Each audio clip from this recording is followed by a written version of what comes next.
Dios les bendiga, amados del Señor. Es para mí, como siempre, un honor, un privilegio compartir la palabra de Dios con ustedes. En esta hora vamos a seguir trabajando con el libro de Job, tratando la biografía de este hombre que nos enseña a vivir en paz con Dios a pesar de las tribulaciones, a pesar de las pruebas. Les recuerdo, ¿verdad?, que en el primer estudio que tuvimos, vimos cómo Job fue atacado, ¿verdad?, inmisericordiamente de parte de Satanás, porque Dios se lo permitió. Aclaramos, ¿verdad?, porque sabemos que Job era un hombre justo, pero Dios quería demostrarle a Satanás que Job le era fiel. Dios se siente orgulloso de nosotros cuando nosotros le somos fieles. Entonces, en esa primera ocasión vimos que tuvo una prueba terrible, pues fue despojado de todos sus bienes y de sus hijos. Tuvo una segunda prueba que también Satanás provocó, y fue afectada su salud de manera increíble, ¿verdad? Fue afectado con una sarna en todo su cuerpo, desde la planta de los pies hasta la coronilla de su cabeza. Y vemos que en un tercer estudio vemos cómo él se lamenta de su situación y cómo su esposa lo vitupera y lo inquieta y lo impulsa a que él maldiga a Dios y se muera. Sin embargo, él no lo hizo, él siguió siéndole fiel a Dios. Y vimos también cómo vinieron tres amigos de otros pueblos, ¿verdad?, personas que eran conocidas por él en solidaridad, vinieron y hicieron cilicio con él, mirando con mucha pena, ¿verdad?, esa situación que él estaba padeciendo, hasta el punto de que duraron 7 días con él, haciendo luto de una manera muy, muy solidaria, mis amigos y hermanos. Y eso es muy bueno, la solidaridad. Cuando nosotros podemos ponernos en lugar de otro, eso Dios lo ve. Y hoy vamos a ver que esos amigos que eran solidarios, pero no hablaron nada, en esta parte vamos a ver que ahora ellos hablan, pero se dejaron dominar por las apariencias y no profundizaron en la condición de Job, aunque le reconocían una condición excelente a él, de su personalidad, de cómo él era una persona que guiaba a los demás a la justicia, de cómo era una persona que predicaba la justicia de Dios y que no veían falta en él. Sin embargo, entendieron en este estudio que vamos a ver que él tenía alguna falta y que estaba padeciendo justamente ese martirio, esa prueba, esa condición, porque supuestamente dentro de la convicción de ellos había cometido algún tipo de pecado. Pero vamos a ir desarrollándolo. Vamos a estar, como de costumbre, leyendo algunos versículos que en esta ocasión del libro de Job serían el capítulo 4, versículos 1, 4 al 8, 20, 21, capítulo 5, 17, del 8, el 1, 5, 6, 20 al 22, del 11, el 1, el 3 al 6, 14 y 15. Leemos la palabra de Dios en el nombre del Padre, del Hijo y del Espíritu Santo.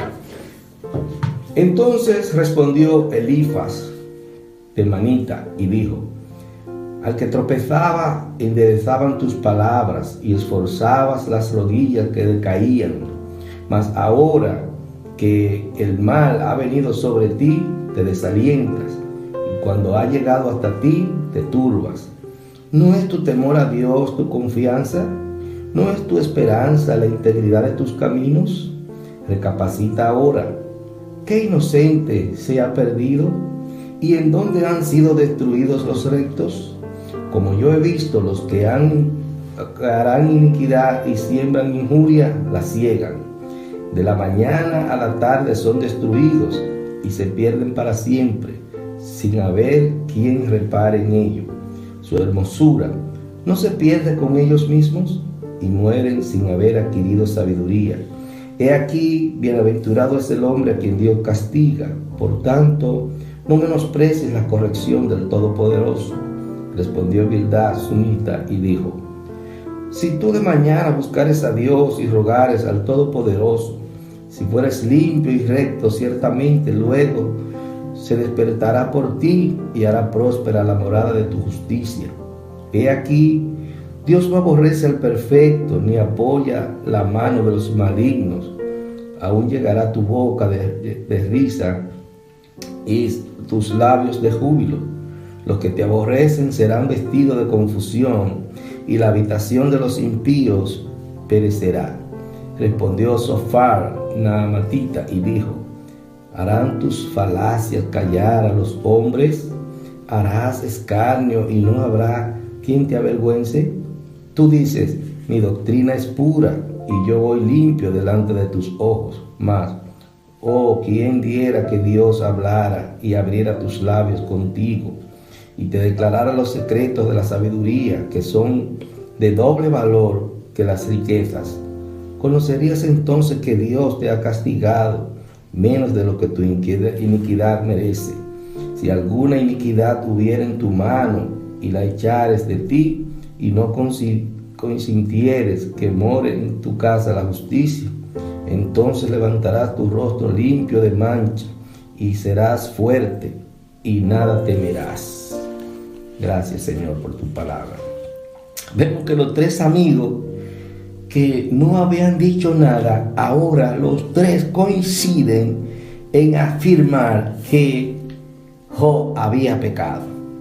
Y no solamente en afirmarlo para ellos o entre ellos, sino que se estaban dirigiendo a Job de manera directa. Este pobre hombre que estaba padeciendo la rigurosidad de una enfermedad terrible, este pobre hombre que psicológicamente debía estar devastado, estos amigos ahora estaban acusándolo de que él era un pecador y que todo lo que le estaba pasando era como consecuencia de ese pecado y que tenía que arrepentirse. Pero todos nosotros sabemos sobre lo que hemos leído de Job, ¿verdad? Que dice que el mismo Dios dice que era un hombre recto, justo, delante de los ojos de Dios. Era un hombre que todos los días ofrecía holocausto, que era la manera de buscar a Dios en la mañana y hacer sacrificio por él de lo que tenía. Pues hacía sacrificio por su familia. Así como usted en este tiempo puede hacer sacrificio por su familia, levantándose de mañana, de madrugada, a orar a Dios. Ese es el tipo de sacrificio que Dios quiere que nosotros hagamos ahora.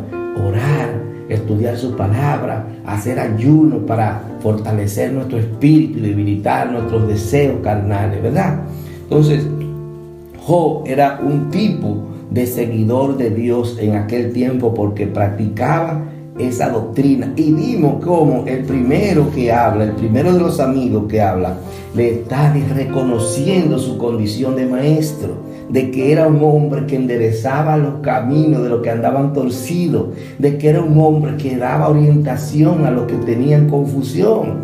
O sea, Job era un maestro, era un hombre dedicado a Dios y a su palabra. Entonces, la perspectiva de los amigos de Job frente a su situación era un poco confusa y nos ayuda a entender cómo Jesús comprende de manera especial la situación del hombre pasada y futura, cuando él en el capítulo 7 de Mateo pone el ejemplo del hombre, de la persona que tiene una viga, una tabla en su ojo y intenta sacar la paja pequeñita que tiene el hermano. Entonces, desde aquí se está viendo que el hombre siempre se ha empeñado en juzgar al otro sin mirar su condición. Entonces, ellos estaban juzgando a Job, estaban pasándole un juicio, lo habían condenado y le decían que él tenía que arrepentirse para poder ser restaurado. Pero en el caso de Job, nosotros sabemos que él no era merecedor de ningún juicio, que lo que le estaba ocurriendo era algo, una prueba, ¿verdad?, para para demostrar su condición de lealtad a Dios. Dios estaba demostrando que Él era fiel 100%, porque como hemos visto y como vamos a ver en todo el curso del estudio del libro de Job, vamos a ver que él nunca maldijo a Dios, ni entendió que Dios hizo nada malo al permitir que le ocurriera esa situación. Entonces ellos todos llegaron a la conclusión de que Job había pecado. O sea, ellos se pusieron en lugar de Dios. Así nosotros nos ponemos en lugar de Dios cuando juzgamos a otros. Dios no quiere que nosotros juzguemos a nadie. El Señor Jesús dijo: no juzgue para que no sea juzgado, porque con la misma vara que tú estás midiendo, con esa misma te van a medir. Y recuerden el caso de aquella mujer que fue llevada ante Jesús por los fariseos, acusándola de que la habían sorprendido en un acto de adulterio. Ciertamente sí, la habían sorprendido en un acto de adulterio, había pecado flagrantemente, la apresaron en el acto. Pero entonces Jesús venía con una nueva dinámica. La dinámica de ellos era apedrearla, pero ellos querían probar a Jesús, a ver si él decía que no, que la perdonaran, porque si él decía que la perdonaran a pesar de haber cometido el pecado, el delito dentro de lo que era la ley judía, entonces él podría ser apedreado, podría ser acusado, ¿verdad?, de violentar la ley y de incitar a violentar la ley. Pero Jesús no le dijo, déjenla tranquila, que ella no ha hecho nada. No, Jesús dijo: si alguno está libre de pecado, que tire la primera piedra. Y yo te digo a ti y me pregunto a mí mismo: si yo estoy libre de pecado, puedo juzgar a alguien, pero si no, no puedo juzgar a nadie, porque yo también seré juzgado. Entonces Dios no nos ha puesto como juez de nuestros hermanos, sino que todos somos pecadores y estamos destituidos de la gloria de Dios. Y esas suposiciones que nosotros podamos tener en nuestra mente sobre la conducta de alguien, tenemos que borrarla, tenemos que trabajar con nosotros mismos, nuestra situación. Tenemos que determinar cuál es nuestra situación, porque diariamente le fallamos a Dios. Entonces tenemos que asegurarnos de tratar, de si hemos fallado, pedir perdón y de tratar de manera proactiva de no fallarle a Dios, de no pecar, de estar limpio, de estar en santidad delante de los ojos del Señor. ¿Por qué? Porque sin santidad nadie verá al Señor. Entonces nosotros no podemos juzgar ni acusar a nadie, mis amados. Todo el mundo, todos tendremos que darle cuenta al Señor. Entonces, cuando nosotros nos empeñamos en juzgar, lo que le estamos causando dolor y frustración a los demás, cuando en realidad Dios nos ha llamado a amar. Cuando usted ama, usted lo que hace es que da bendición a las demás personas. Cuando usted ama a su esposa, usted no quiere que su esposa se moleste con nada. Cuando usted ama a su esposo, usted no quiere que su esposo se moleste con nada. Usted siempre quiere hacer cosas para que se sienta bien. Entonces, nunca responder con juicios y críticas que lo que hacen es complicar, sino dar apoyo. Cuando tu hijo falla en una situación, en vez de juzgarlo y condenarlo y mandarlo para ver, muchacho. No, amado hermano, amado amigo, habla con tu hijo, muéstrale tu amor, dile que tranquilo, que él que puede echar adelante, que ya eso pasó, que empiece de nuevo, porque cuando lo castigamos con juicio, entonces estamos metiéndole, como dicen, leña al fuego, y podemos llevarlo a situaciones de frustración peores, y que esa persona, su conducta, en vez de mejorarla, se le contrarie todo. Entonces, este amigo de Job, Elifaz, fue el primero que le entró, fue el primero que le dijo y le recordó su condición de que él era un maestro, que él ayudaba a las personas con sus orientaciones, y que entonces ahora está lamentándose de cómo era posible que ocurriera. Bueno, lo que pasa es, mis amados, que cuando uno tiene su situación, ¿verdad?, cualquiera tiene derecho a lamentarse y decir: oh Dios mío, ¿por qué me pasó esto? ¿Por qué a mí? Aunque Dios hace lo que Él quiere, como Él quiere, nosotros no tenemos ningún derecho a quejarnos, ¿verdad? Pero podemos hacerlo, porque hay una condición humana. Lo importante es tener esperanza en que Dios nos va a sacar de ese problema. Que independientemente de lo grande que sea el problema, nosotros tenemos que entender que Dios es más grande que el problema. Pero usted sabe por qué estos amigos juzgaban a Job de esa manera. Porque la creencia que había en aquel tiempo, antes de Cristo, era de que el que padecía cualquier situación difícil en su vida, que estuviera atravesando por problemas de salud, por problemas sociales, era que estaba en pecado, estaba bajo pecado, y el estar bajo pecado le venían los castigos. Job demostró que eso no era así. La historia de Job nos demuestra que eso no era así, porque Job era un hombre justo. Y cuando Jesucristo viene, también deja establecido que no es así. En una ocasión le preguntan, ¿quién pecó, este o su padre, para que esté en esa condición? Creo que era un ciego, si mal no recuerdo. Y no, esto no fue que pecó nadie, ni pecó él, ni pecaron sus padres. Esto es para que el nombre de Dios sea glorificado. Entonces, cuando algo pasa en la vida de alguien y nosotros tenemos la oportunidad de ayudarlo con nuestras orientaciones, con nuestras oraciones, con un aporte financiero, es para Dios glorificarse, para que a través de usted esa otra persona vea el amor de Dios manifestado. Entonces, estos amigos de Job no entendían eso, sino que entendían, eso lo entendía el primero, que había pecado y que tenía que arrepentirse. Entonces le ponían ejemplos de situaciones. ¿Usted ha visto a alguien justo que le pase algo? Pero es porque ellos no tenían el conocimiento de la profundidad de Dios. Parece que también eran hombres sabios, parece que eran hombres que estudiaban, que tenían conocimiento, porque la forma en que se dirigen a Job es una forma poética, una forma también de tratar de que él se restaure, de decirle, de acuerdo a lo que ellos entendían en su época, era que había pecado. Eso era lo que se entendía, eso era lo que se conocía, y ellos en función de eso estaban dándole una palabra que aparentemente era una palabra justa y era una palabra que estaba dirigida con sabiduría a ayudar a Job. Sin embargo, nosotros sabemos, ¿verdad? Y luego también se va a determinar que esas palabras eran erradas respecto a Job, en el sentido de que él era un hombre justo y no tenía nada de qué arrepentirse.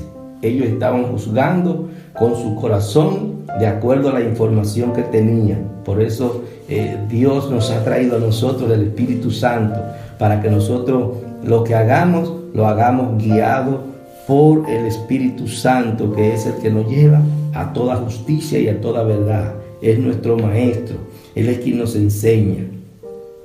Vamos a ver ahora cómo habla el segundo amigo, llamado Bildad. El segundo amigo de Job les recuerda que Dios lo que hace es justo y recto, pero totalmente de acuerdo con esa posición, ¿verdad?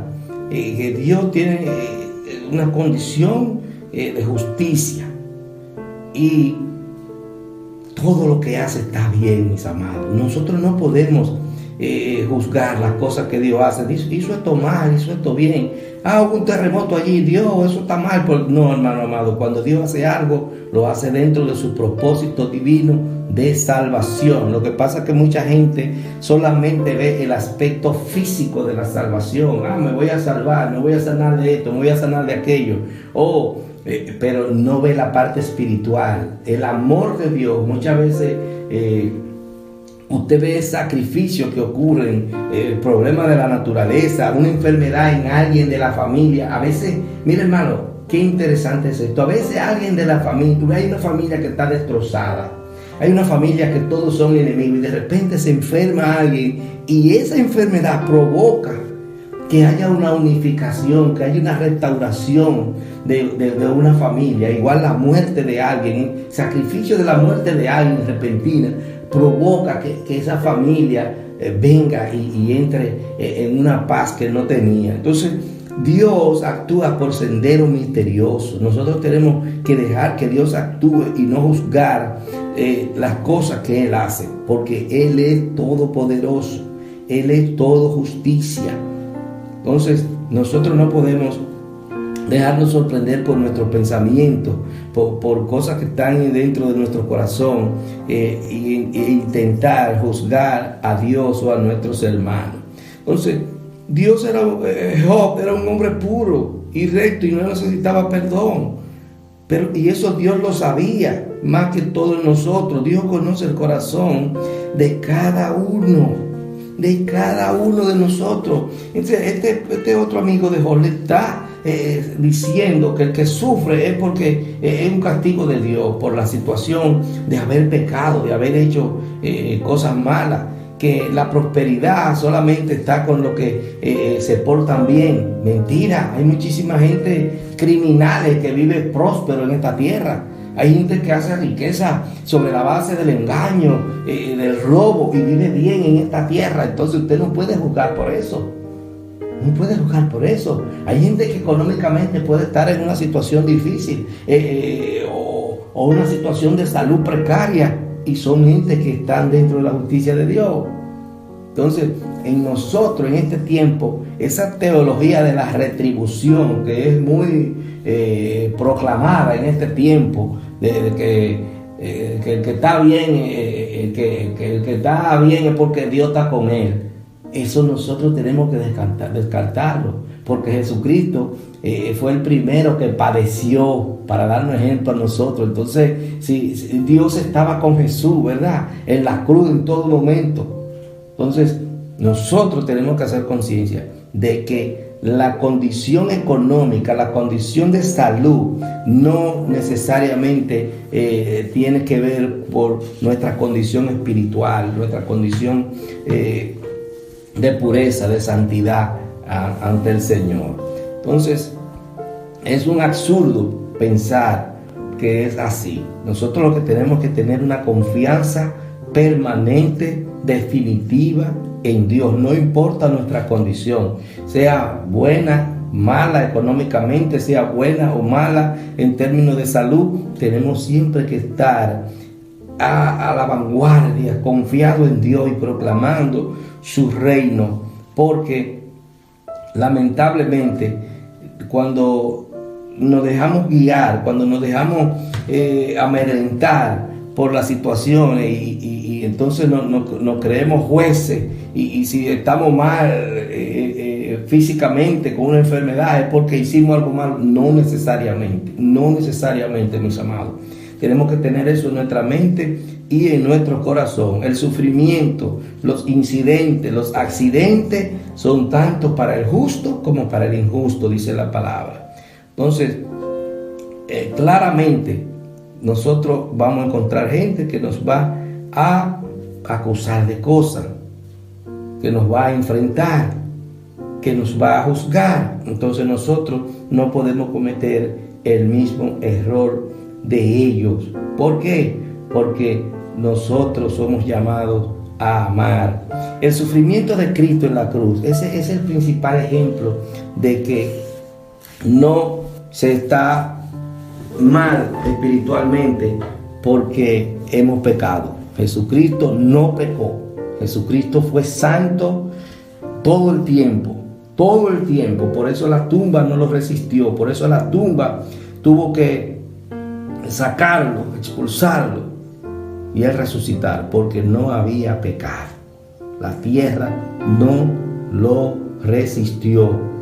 Vamos a ver ahora cómo el tercer amigo, Sofar, también comete el mismo error que los otros dos amigos. A veces los grupos se ponen de acuerdo para acusar a alguien, y en este caso no es la excepción.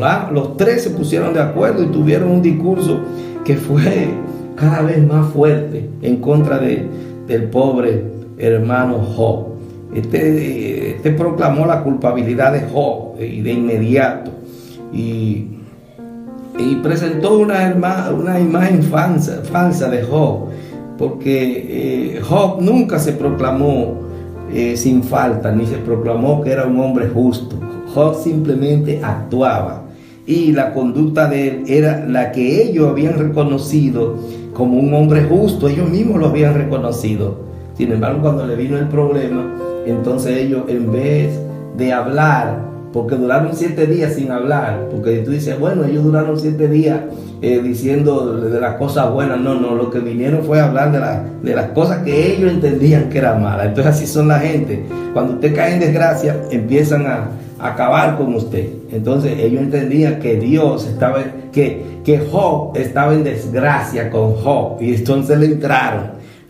Primero no hablaron, se quedaron callados, y duraron 7 días en esa situación. Entonces al final, cuando hablan, fue para acabar. Digo, bueno, este hombre parece que Dios estaba con él, pero ya Dios no está con él, y le entraron. Entonces esa es la debilidad del ser humano. Este amigo Zofar estaba desorientado, realmente no sabía lo que estaba hablando, porque le atribuyó una condición a Job que no tenía, y es que lo acusó de ser un pecador, igual que los demás que le acusaron. Entonces fue arrogante. Este hombre actuó incluso con sarcasmo, sacando a relucir cosas que no tenían que venir al caso, insultándolo y tratándolo como un necio, como que no tenía sabiduría, que lo comparaba como un asno montés, diciendo, tú estás en una condición de un animal. Y lo importante de esto, mis amados, que Job estuvo tranquilo, callado ahí todo el tiempo callado. Entonces este Zofar le invita a que se arrepienta. Él tenía que arrepentirse de todos sus pecados para que Dios lo restaurara. Entonces él entendía que los justos no podían sufrir, entendían este amigo, y que él estaba sufriendo porque era un hombre injusto y tenía que arrepentirse. Entonces nosotros, todos los seres humanos, todos tenemos que arrepentirnos de nuestros pecados. Esto es cierto, pero en el caso de Job vemos que Dios mismo lo calificó de ser un hombre íntegro y justo, que no tenía ninguna mancha de pecado en su vida. Bien, mis amados, hemos visto este aspecto de cómo los amigos, ¿verdad?, juzgaron a Job, y vamos en una próxima clase a ver cómo Dios le habla a Job. Bien, oremos. Padre, gracias por tu amor y tu misericordia. Gracias, Señor, por tus enseñanzas. Espero que en esta hora, en este tiempo, tú hayas podido, Dios mío, tocar nuestros corazones y ayudarnos a no ser como los amigos de Job. Ayudarnos, Señor, a no juzgar a nuestros hermanos por la condición que ellos presenten. Ayúdanos, Señor, a entender que el único juez eres tú, y que tú nos vas a juzgar a todos, sin excepción. Porque dice la Escritura que todos compareceremos ante el tribunal de Cristo. Ante Él es donde vamos a estar revelando, donde se va a estar revelando nuestra condición. Y los que nos hayamos arrepentidos en esta tierra, los que hayamos reconocido que Jesucristo es el Hijo de Dios y que murió por nosotros, entonces no seremos avergonzados, siempre y cuando perseveremos hasta el fin. Gracias, Señor. Bendice a cada uno de mis hermanos y mis amigos, que seas tú con su familia, Señor. Si hay alguno enfermo, yo te pido que lo sane. Si hay alguno triste, yo te pido que lo llene de gozo. En el nombre de Jesús, en el nombre poderoso de Jesús, glorifícate, Señor, en cada vida, en cada familia, para tu gloria y tu honra.